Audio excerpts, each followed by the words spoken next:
Cuando pensamos en la antigua Persia, seguro que a todos nos viene a la mente una imagen muy concreta. Un imperio colosal, el gran rival de Grecia y Roma, con unos ejércitos y unas riquezas que la verdad maravillaron al mundo antiguo.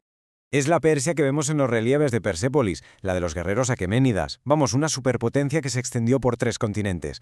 Pero, y aquí está la clave, esa historia, la que todos conocemos, es en realidad el capítulo final de una saga muchísimo más larga. Así que, la verdadera pregunta es, ¿quién puso la primera piedra? ¿Qué civilizaciones sentaron las bases para que este gigante pudiera nacer? Venga, vamos a tirar de ese hilo, a ver qué encontramos. Y para entender el origen de cualquier civilización, lo primero es mirar al mapa, entender el lugar, el escenario donde se jugó la partida. A ver, es una duda muy común. ¿Irán o Persia es lo mismo? Pues no exactamente, y la diferencia es importante. Irán es, digamos, el nombre de casa, el que usaban sus propios habitantes. Viene de la tierra de los arios.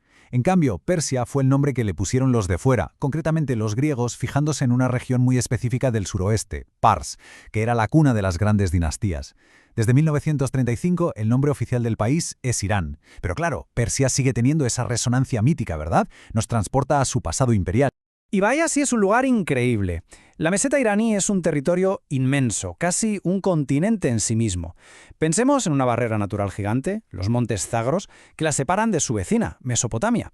Y en el centro, desiertos enormes. Un paisaje que, a la vez, aísla y sirve de puente. Pero lo que de verdad llama la atención es su dualidad, sus contrastes brutales. Por un lado, tienes desiertos que están entre los más duros del planeta y a tiro de piedra, por así decirlo, la costa del mar Caspio, que es un vergel casi tropical. Esta diversidad de paisajes fue el caldo de cultivo perfecto para que surgieran culturas muy distintas en un mismo espacio. Y cuando digo extremos, no es una forma de hablar, para nada. Fijaos en este dato. En el desierto de Dast Elut se ha llegado a registrar la temperatura superficial más alta de la historia de la Tierra. 71 grados Celsius. Es una locura. Un lugar tan caliente que se considera abiótico, o sea que ni las bacterias pueden sobrevivir ahí. Bueno, pues en esta tierra de contrastes volvemos a la pregunta del principio. ¿Qué hubo antes del famoso imperio persa? Pues la respuesta nos lleva a un reino que muchos han olvidado, Elam. Pero ojo, Elam no fue un reino cualquiera. Fue el primer estado organizado de toda la región, y para que nos hagamos una idea de su antigüedad, surgió 2500 años antes que el imperio persa de Ciro el Grande. Es una barbaridad de tiempo. De hecho, su propio nombre, Hatamti, significaba algo así como la tierra de Dios. La historia de Elam durante 2000 milenios es inseparable de la de su vecina, la todopoderosa Mesopotamia. Era una relación de amor-odio, un tira y afloja constante. Elam tenía lo que a Mesopotamia le faltaba: madera, metales, piedras preciosas como el lapislázuli. Y claro, esto generó una dinámica muy compleja, una especie de baile entre el comercio en tiempos de paz y la guerra abierta por el control de todas esas riquezas. Y si hay algo que nos demuestra lo singular que era esta civilización, es su sistema de gobierno. No se parecía a nada. Era una especie de triarquía, un gobierno de 3. En la cima, el rey. Pero atentos, porque el segundo al mando, el virrey y heredero al trono, no era su hijo, era su hermano menor. El hijo mayor del rey quedaba en tercer lugar, como príncipe de Susa. O sea, el poder no pasaba de padre a hijo, sino de hermano a hermano. Algo totalmente fuera de lo común en el mundo antiguo. Y como toda gran civilización que se precie, Elam tuvo su momento de gloria, su edad de oro. Ese momento cumbre llegó a mediados del siglo XIII a.C.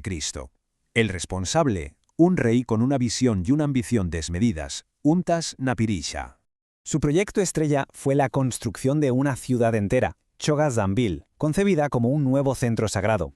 Y en el corazón de esa ciudad, un zikurat, una pirámide escalonada, absolutamente colosal. Pensemos en millones y millones de ladrillos de barro para levantar una montaña artificial que se elevaba hacia el cielo. Era sin duda una declaración de poder y devoción. Pero quizá la joya de la corona de esta época sea esta estatua de bronce. Es increíble, es la reina Napir Asu, la esposa del rey, a tamaño real. Técnicamente es una proeza, una de las obras maestras de la metalurgia de todo el mundo antiguo.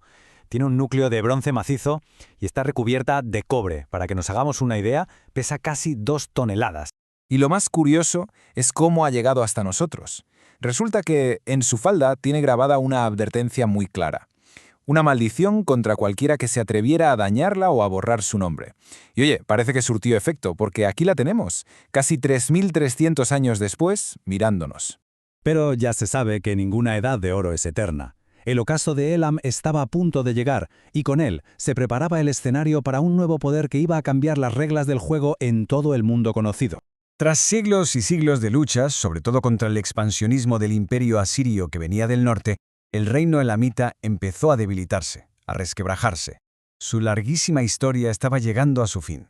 Y fue justo en ese momento de debilidad, allá por el año 1000 a.C., cuando nuevos pueblos empezaron a llegar a la meseta iraní. Eran migraciones, y entre esos pueblos estaban los medos y, por supuesto, los persas. Pero es clave entender esto. No llegaron a un páramo. Llegaron a una tierra con miles de años de civilización a sus espaldas, y sobre esos cimientos elamitas construirían su propio imperio.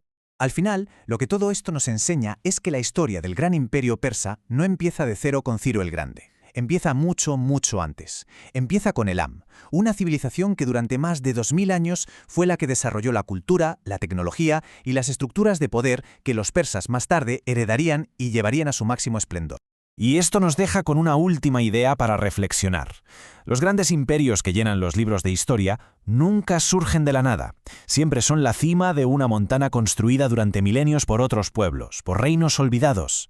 Quizá la próxima vez que pensemos en Persia, recordemos que su grandeza se levantó sobre los sólidos cimientos de Elam, la primera gran potencia de Irán.